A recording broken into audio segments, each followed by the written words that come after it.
கேள்விப்பட்டிருக்கீங்களா? தேனீக்கள் இல்லைன்னா உணவு உற்பத்தியில் பஞ்சம் ஏற்படுமா? எப்படின்னு பார்ப்போமா?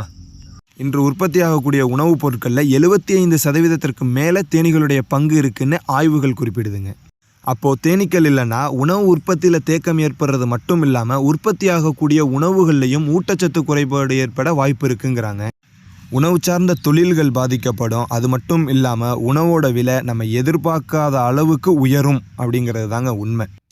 ஒரே வார்த்தையில் சொல்லணும் அப்படின்னா, தேனீக்களை பாதுகாக்கலைன்னா பல்லுயிர் சூழலும் பாதிக்கப்படும் அப்படின்னு தான் இதை எடுத்துக்க முடியும்.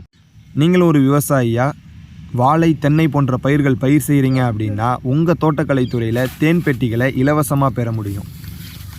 விவசாயி மட்டும்தான் பெற முடியுமா அப்படின்னு கேட்டால் இல்லைங்க. வீட்டு தோட்டம், மாடி தோட்டம் வச்சுருக்கிறீங்க அப்படின்னா கூட உங்கள் பகுதியில் இருக்கக்கூடிய தோட்டக்கலைத்துறையை அணுகுனீங்க அப்படின்னா அங்கே தேவையான ஆவணங்களை சமர்ப்பித்துட்டு ஒரு விவசாயிக்கு 1, 2 இல்லைங்க 7லேருந்து 10 பெட்டிகள் வரைக்கும் இலவசமாக கொடுக்குறாங்க. பெட்டிகள் வழங்குறதோட மட்டும் இல்லாமல் அதை எப்படி பராமரிக்கணும் அப்படிங்கக்கூடிய பயிற்சிகளோடு கொடுக்குறாங்க. வாய்ப்பு இருக்குது அப்படின்னா தொடர்பு கொண்டு முயற்சி செஞ்சு பாருங்கள்.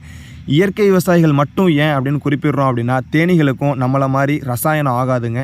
முடிஞ்ச அளவுக்கு இயற்கை சூழல்லையே பாதுகாப்போம். நன்றி.